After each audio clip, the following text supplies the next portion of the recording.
Tadi pagi di hotel, di kamar, aku nulis 8 kata ke sebuah aplikasi. Literally 8 kata. Dan dari situ, kurang 1 detik, exactly 0,4 detik, di HP aku muncul 600 kata. Dan 600 kata adalah kata yang match, kata yang koheren, dan kadang punya rasa. Dan di situ aku sadar bahwa hal yang membalas itu bukan manusia di ujungnya. Untuk pertama kalinya itu terjadi sekitar 1000 hari yang lalu. Dan this is the first time in our history, di 70.000 tahun spesies kita, pertama kali di ujung sana bukan manusia. Dan dari situ aku sadar bahwa ketika kita komunikasi, selalu ada manusia di pasar, di tulisan, di internet, Twitter, selalu ada manusia. Dan untuk pertama kalinya bukan manusia. Oleh karena itu, di ini aku pengen bahas tentang AI di dalam bahasa itu sendiri. I don't want to talk about AI as an application, but I want to talk something deeper, something older, and maybe it's a little dangerous. I want to talk about the day language stopped belonging to humans. Teman-teman, untuk memahami dua yang di bawah, kita harus paham dulu satu yang di atas, which language. Dan kita seringkali melihat bahwa kemampuan manusia dibandingkan dengan hewan, lebihnya itu adalah komunikasi. Dan kita melihat bahwa kadang komunikasi itu hanya suara. Anjing gonggong, bayi menangis, kucing di rumah kita itu mungkin punya 7 meong untuk berkomunikasi dengan kita. Dan manusia berbicara. Tapi language is not a sound, not just sound. Language is shared protocol.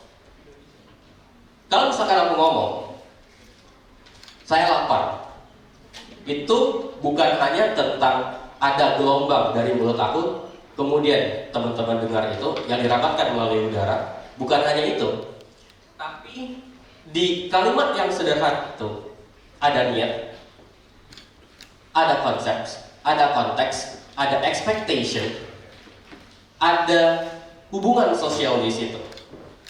Kalau misalkan teman dekat aku bilang, yuk makan, artinya satu hal. Kalau dosen yang bilang, yuk makan, mungkin artinya bakal berbeda. Dan kalau misalkan gebetan kita yang bilang, yuk makan, itu bukan lagi ngajakin makan, teman-teman. Tapi itu adalah geopolitical event, maybe. Jadi, di satu kata itu bukan hanya suara, tapi adalah shared protocol. Nah, ini adalah menariknya. Di satu kalimat, itu bisa jadi ada historinya di sini. Lihat di sini. Saya makan nasi di kantor hari Senin.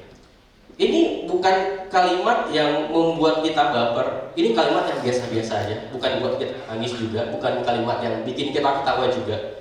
Tapi di kalimat ini itu ada 5 peradaban di situ. Ada Austronesia asli, ada Sanskerta, ada bahasa Arab, dan ada peninggalan Belanda juga. Dan dari sini, when we speak with others, itu kita bukan berbicara sendiri, tapi kita berbicara dengan masa lalu kita. Mungkin dengan nenek moyang kita, mungkin dengan penjajah dahulu, mungkin dengan orang-orang yang terdahulu gitu. Jadi ini juga menarik. Kalau misalkan kita di Indonesia, we know very well makan. Di Sunda ada kata dahar. Geser dikit di Jawa Tengah itu ada promo enggil, ada kata dahar juga. Dan kita tahu biologically maknanya sama. Kita ambil makanan, kita masukin ke mulut dan kita telan, seks makan. Tapi ketika kita ditunda gitu ya, kita makan, kita ngomong ke teman kita, yuk dahar. Itu artinya biasa aja, kita ngajak makan. Tapi kalau kita di Jawa Tengah ngomong ke teman, yuk dahar, mungkin mereka bakal ketawa. Karena kita ngomong sama teman kosan, tapi dengan kromo inggil yang seharusnya itu diucapkan sultan-sultan gitu. Jadi satu kata aja itu menggambarkan social map kita. Dan ini penting kalau misalkan kita berbicara dengan AI dan kita train AI dengan social map. AI bukan hanya mempelajari bahasa kita, tapi juga mempelajari gimana cara kita bersosialisasi, gimana geopolitik dari kita, gimana kita berbicara dengan teman. So, ini juga menarik.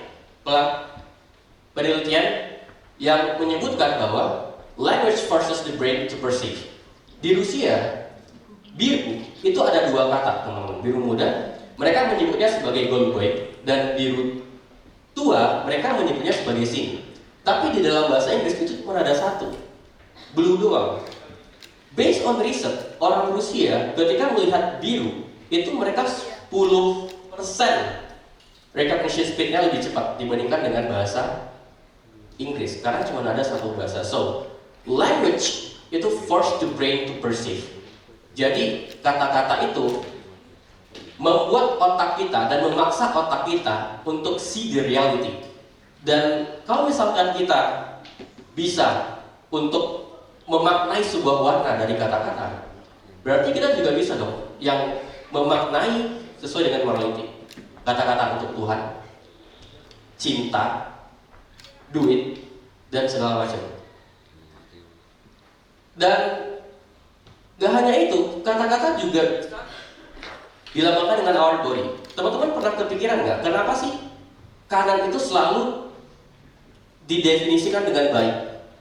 Kalau di bahasa Inggris ada right, artinya kanan bisa baik. Ada orang kepercayaan, namanya tangan kanan. Kenapa tangan kiri? Kalau misalkan kita lagi down, itu kenapa harus di bawah? Kenapa nggak di atas? Nah, ini mungkin yang bakal jadi pertanyaan terus gitu ya. Kenapa seperti itu? Dan kalau misalkan language itu bisa dilambangkan tadi ya dengan social map, dengan body, berarti kita harus train AI sesuai dengan bahasa-bahasa itu. Sehingga kita harus lihat dulu sejarah dari AI itu. Dulu kita berbicara dengan mesin, itu kita harus dekat dengan kabel, harus dekat dengan mesin, kita harus tahu alur listrik dan segala macam. Jadi kita mempelajari mesin itu.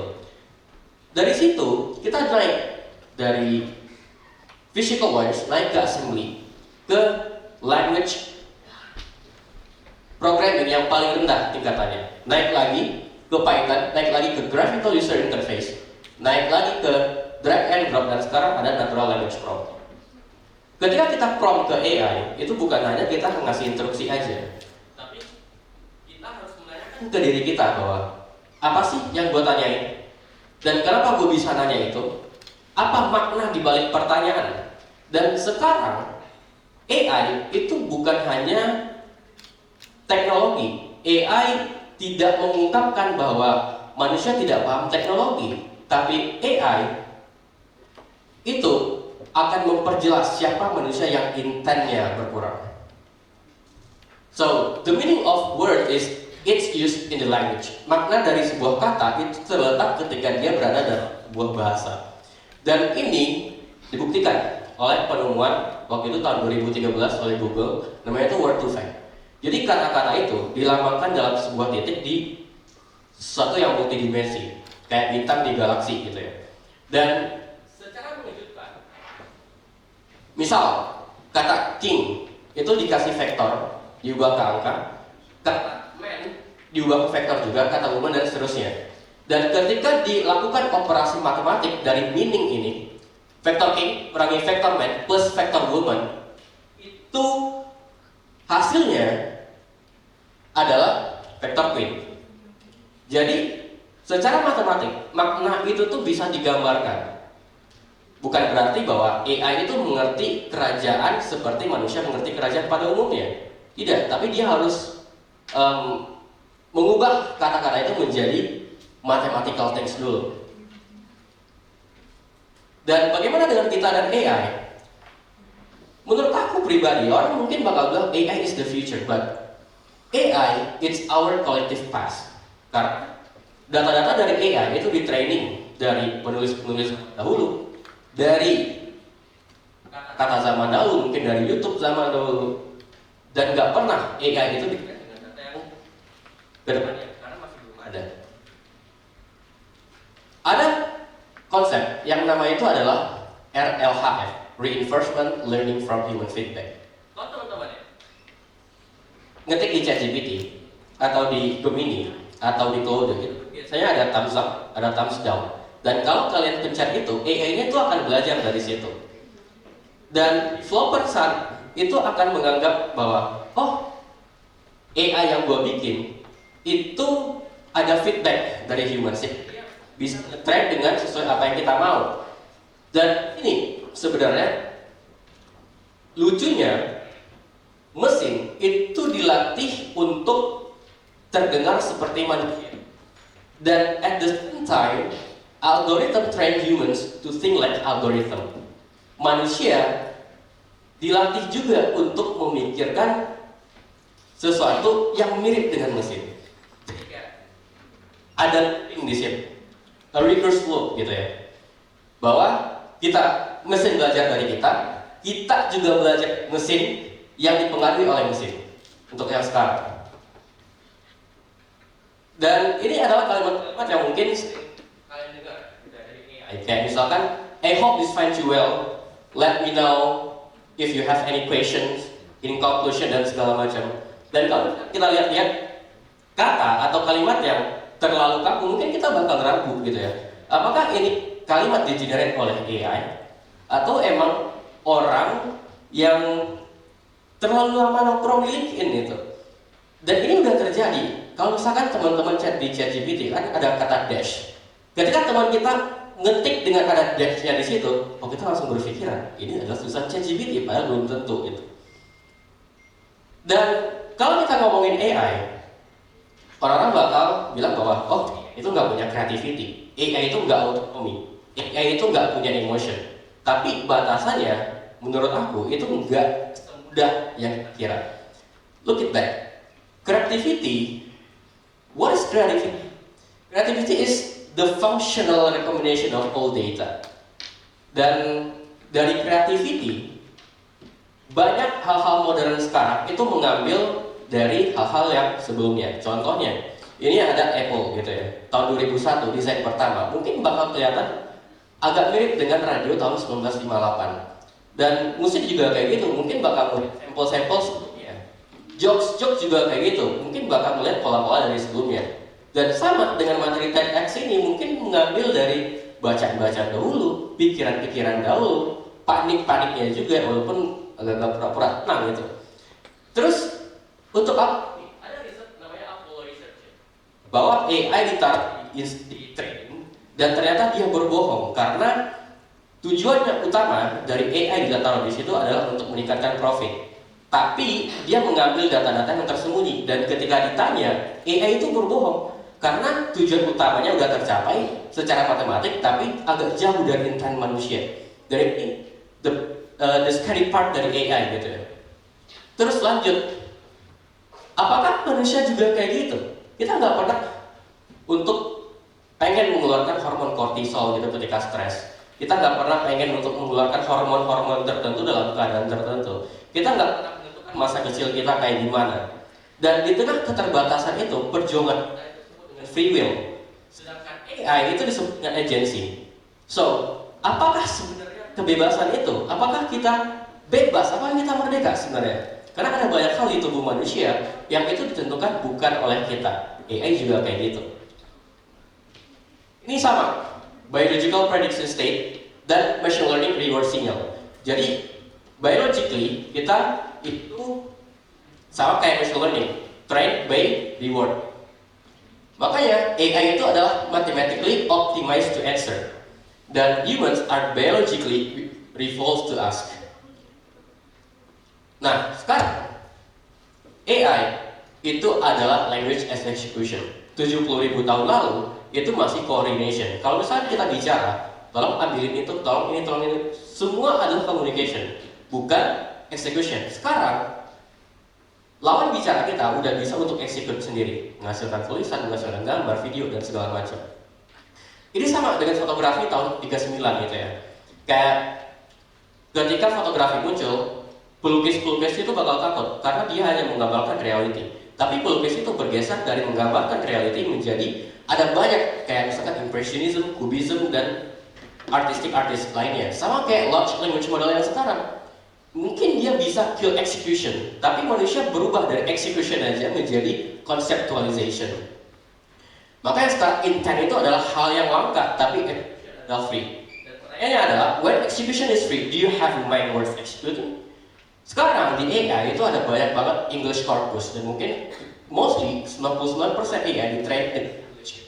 Bagaimana dengan bahasa Sunda, bahasa Jawa, dan segala macam? Itu ketika kita berbicara dengan AI, itu kita nggak bisa untuk pakai bahasa itu. Dan ingat tadi konsep yang looping ya, kita belajar dari mesin, mesin belajar dari kita, dan begitu seterusnya. Ketika bahasa kita nggak ada di model itu, apa masa depan dari bahasa kita? Itu yang perlu dipertanyakan. Unseen data is unexecuted.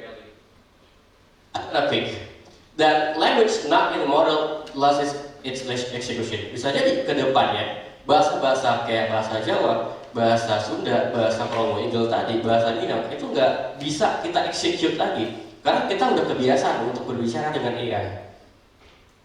Ini juga dari keyboard, mikrofon, media pipe, sekarang kita udah nggak perlu ketik-ketik lagi. Kita bisa berbicara menggunakan gestur kita. Mungkin sekarang udah ada Neuralink, kita bisa berbicara dengan, dan kita bisa execute reality dengan sesuatu yang tanpa kita sadari, kita bisa melakukan itu. It's Neuralink ya. Dan ini, dulu Plato menggambarkan bahwa ada seorang tahanan di penjara gitu ya. Persis kayak gini, ada cahaya dan dia cuma bisa melihat bayangannya dia doang. Dan dia menganggap bayangan itu adalah realitinya. Sekarang sama. Di zaman AI, kita cuma melihat bayangan kita di masa lalu. Dan kita mungkin akan terus looping itu sendiri. So, pertanyaannya balik lagi ke yang awal. Di 8 kita ketik ke ChatGPT, ke Gemini, ke AI, berapa banyak kata dari jawaban itu yang masih punya kita?